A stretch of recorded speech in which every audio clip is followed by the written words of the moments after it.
Masaba, and he's going to be telling us about how to reset the housing market and making finance work for the community. Welcome to the stage, Eric.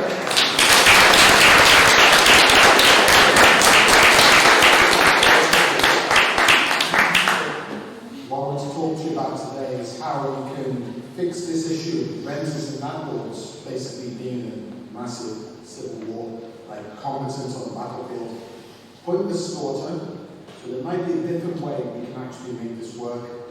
Now you might recognize this. This is the famous statue on our church. It's the truce from World War I, when the British and German soldiers shook hands and had a football match. So basically realised that we were fighting over nothing. So when we think about who benefits from lending money to people to have houses, it's this guy, it's a banker, he's loving it, he's making a lot more money than you, you're working for him unpaid, and basically you need to do something different. Could we have a system where the renter and the landlord enter into a symbiotic relationship instead for the overall benefit of all parties, so we all end up happier? So what this is my idea of synthetic equity, where rent is no longer there. Any renter will be able to accrue equity in not a specific house they're in, but a pool of houses. So later on they can actually buy a house. Now if you think about this, this is really important for young people especially, because you have flexibility. You'd be able to scale up or down, start with one bed, you can move to a two-bed or a whole house, or back down again based on what your situation is. You could move from one house to another in the same area, or even in a different city. This would be called latitudinal flexibility. So if you start off as a medic in Oxford, you end up in Newcastle or Leeds, you take your equity with you. And the price of the house will be protected from dropping below a certain point, and the price of it will be protected from going too high. So when you actually stop the contract, you'll be able to buy a specific house. So at the end, you would actually have, after 5 years, your true deposit would have grown, and you'd be able to then go into this new house you bought. Or if you wanted to re-up for another 5 years or another couple of years, you could. That money wouldn't just be captive, you'd be able to take out a loan against it, so you'd have your cake and eat it. You'd be able to borrow money at 0% against your accruing equity. So you're basically like a householder without a house.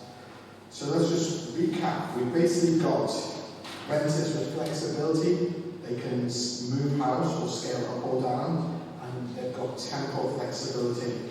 And this doesn't just help the renters, it helps this guy, the evil landlord. He can now sleep at night because he doesn't have to worry about fixing the boiler, fixing the roof of his house, maybe dropping in value.